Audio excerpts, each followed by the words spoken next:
Здравствуйте, шановні глядачі каналу Пенсіонерський прямий в Ютубі. З вами знову я, дідусь Хохол, із своєю прямою трансляцією, яку я для вас анонсував. Перше, давайте перевіримо, чи є у нас інтернет не пропав лі. Прошу вас, напишіть там щось у чаті або гляньте, щоб я був впевнений в тому, що мене і чути, і видно. Я не знаю, чи гарно, чи ні, але, значить, будемо починати цю трансляцію.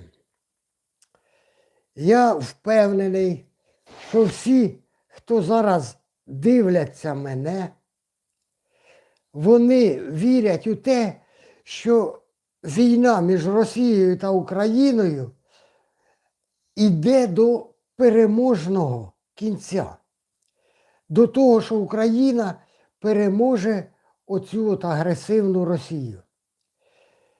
Ну, я вірю в це, що такі тільки люди дивляться, а хто у це не вірить, ті, мабуть, і не повинні тут бути присутніми. Але якщо вони є, то теж нехай слухають та вірять в те, що війна буде в Україні переможною. Чому я так думаю? Це ж я проста людина, маленький громадянин. Але я бачу по тому, як зараз ідуть оці события, так сказати. Ну, по-перше, перемогу в війні визначають що? Стан економіки, стан Збройних сил і стан міжнародної політики в цілому для держави та народу. Ну, стан економіки в Україні і в Росії.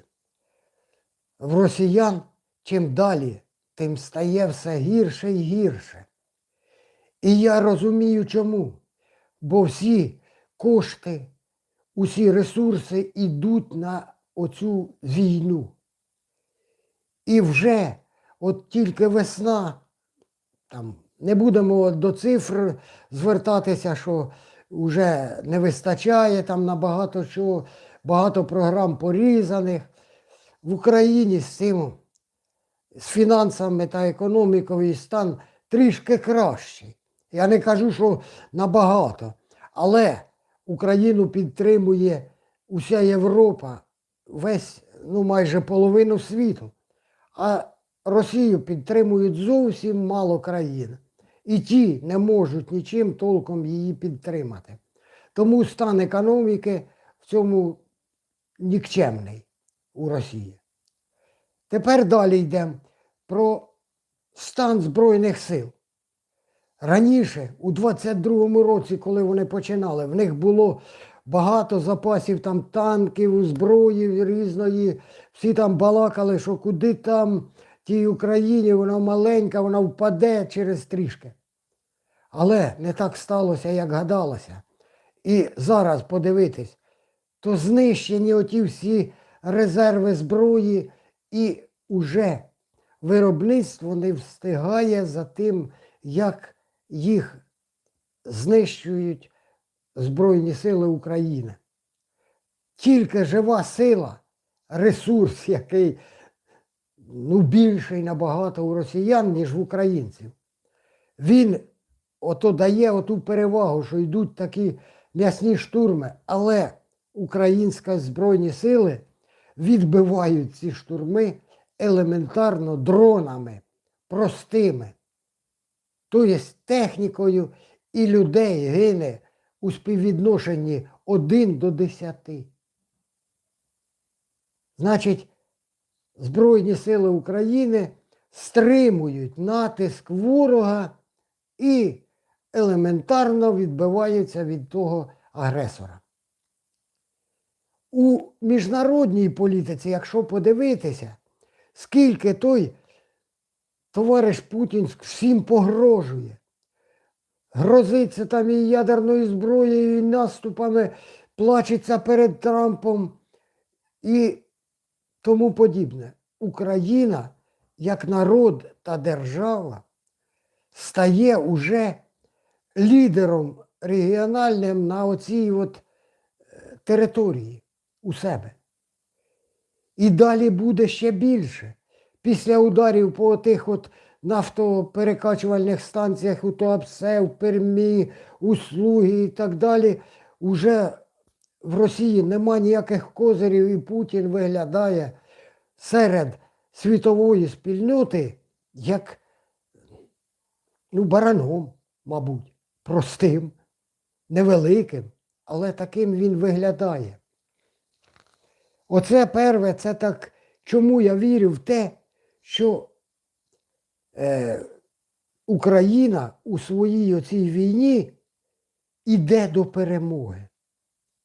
Але в нас же ж тема заявлена була День Побєди чи День Перемоги. От у росіян День Побєди – це на 9 травня перемога СССР над Німеччиною, німецько-фашистськими загарбниками. І це 80 років назад тому було. Вони святкують цей День Побєди. І для них оті шествія, парад – це як святе. Але пройшло 80 років. І народ не святкує це, або святкує, але вже немає тої віри і відношення населення до переможців у Великій Вітчизняній війні, як раніше вони відносились після війни. Оце герої, що захистили нашу країну. Тепер ідуть із фотографією діда отого, просто несуть ту фотографію, і я не впевнений, що вони вірять в те, що дід у них там був прям героїчний. Скоріш за все, вони перед Путіним випендрюються, що ось ми підтримуємо твою ідею. Святкування День Перемоги, оцю скрепу на Росії, що нас ніхто не може перемогти, ми можемо повторити і так далі. Але у нас в Україні скоро з'явиться свій День Перемоги. Аналог їхньому Дню Побєди. Тільки у нас буде перемога у цій російсько-українській війні. І я знаю, що в нас президент зараз такий популістичний, що він обов'язково нас призначить День Перемоги, який повністю нівелює отой День Побєди, який був 80 років назад у росіян. Він нівелює його повністю, і вже народ не буде вірити зовсім у ту, якщо це було ось тільки що, а то було 80 років назад, це так можна вірити у перемогу Олександра Невського над шведами. І будуть носити своїх дідів, прадідів, там фотографії. Не те буде. А в нас в Україні населення сприймає якраз так оцю перемогу, яка буде. Її не будуть цю перемогу признавати ніхто. Ні росіяни, ні там, але світ весь признає цю перемогу України. Вона вже визначена. Їй Богу, тут вже немає питання, що буде перемога України. Але росіяни не будуть її признавати. Будуть виплачувати під тиском світової спільноти репарації. Я думаю, що буде просто. Будуть давати там газ, нафту дешеві оцим сир'єм своїм будуть розплачувати, виплачувати нам репарації. На відновлення будуть гроші, оті, що залишилися зараз відібрані Європою, ото лежать там мільярди, ото будемо використовувати. А тут 50 років чи більше будуть платити ото репарації, ото нафтою та газом. Я думаю, що буде так. Більше всього. Це вигідно Україні. Звичайно, буде вигідно. Але ще ж потрібно розібратися із людьми. Люди – головний ресурс. Як зараз от сприймають у Росії отих от СВОшників, що приходять, повертаються з фронту, там, поранений чи як. Вони ж його не сприймають як героя, а сприймають як загарбника, який за гроші пішов захоплювати там унітази, ванни і інше. Оце таке. Так сприймає населення в Росії своїх героїв СВО.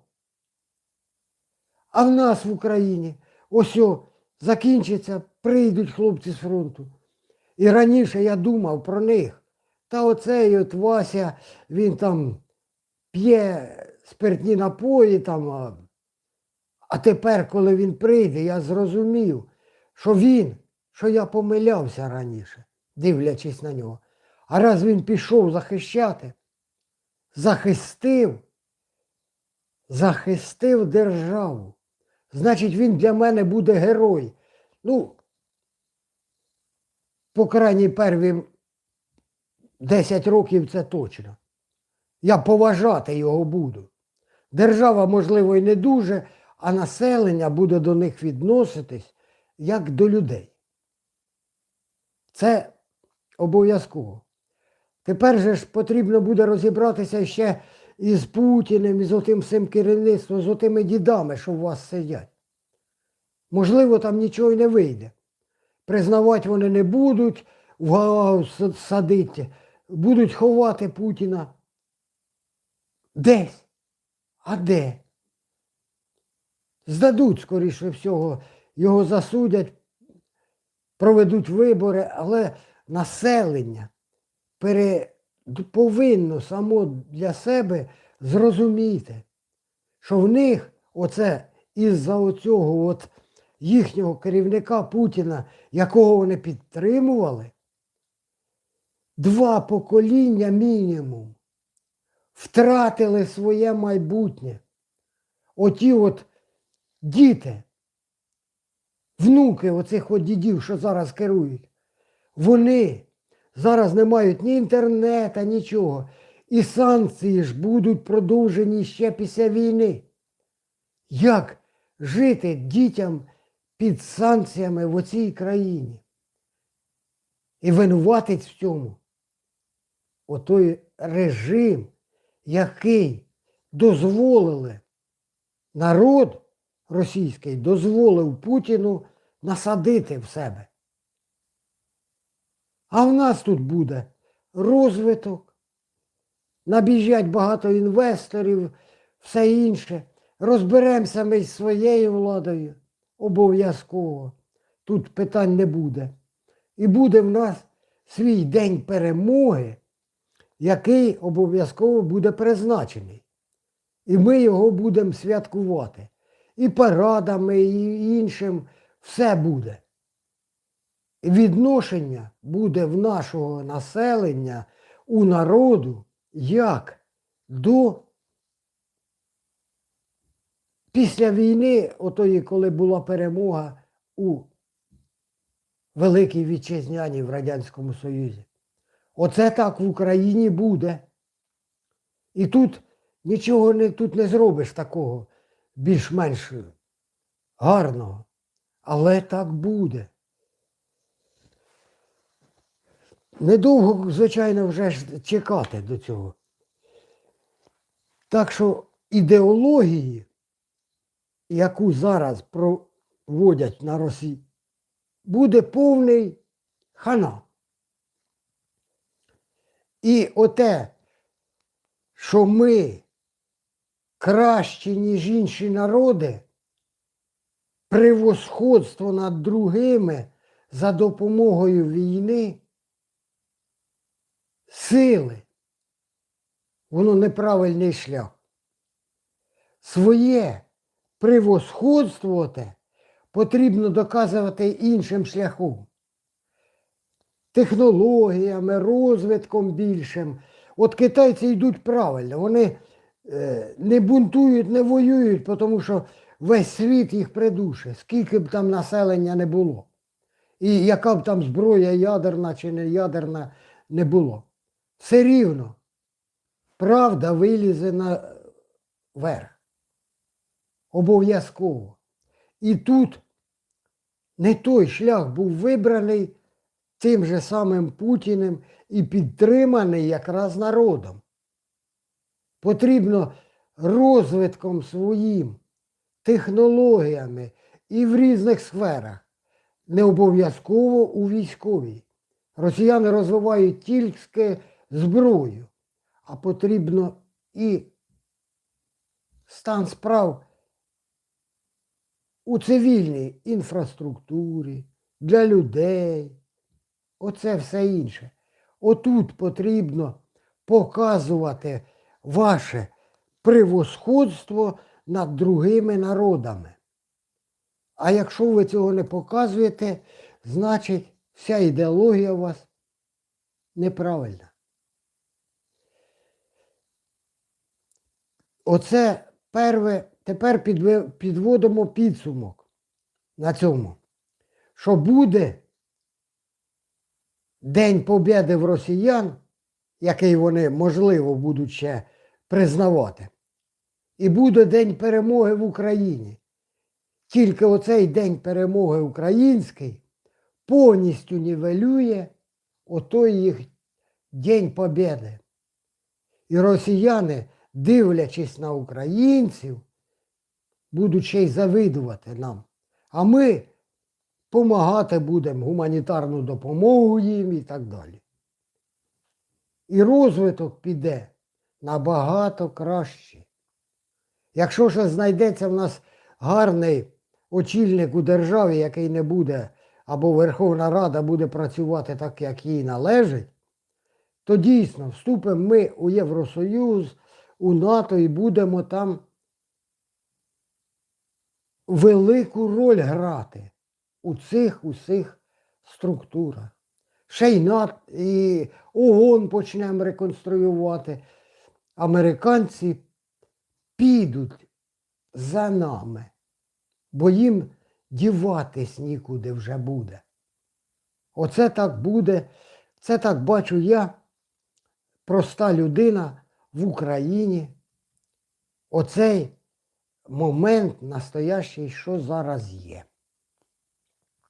Можливо, хтось і не повірить в те, що Україна, маленька країна, зможе перемогти таку велику, як Росія, країну. Зможе, виявляється, за допомогою світового суспільства і перемоги добра над злом. Хто щось не так думає, як я, пишіть коментарі обов'язково. Підписуйтесь, критикуйте мене, будь ласка, бо я можу вам говорити багато. І цей раз я вже серйозно так кажу про те, що я вірю. Без юмору, без що я люблю, звичайно. Це трохи, але я оптиміст, є по натурі, по своїй. І вірю в те, що так і буде. Підписуйтесь, коментуйте, ставте лайки обов'язково. Та бувайте здорові! З вами був Дідусь Хохол. На цьому буду закінчувати свою пряму трансляцію. Що вам не подобається в цій трансляції, пишіть, кажіть, будь ласка. Ну, реагуйте якось, прошу я вас. А то в Ютубі балакаю, розказую, а реакцій маловато. Тому прошу, взаємодійте ви зі мною. І дякую вам ще раз за увагу. Тим, хто дивився мене, спасибі вам і дай Боже вам добра.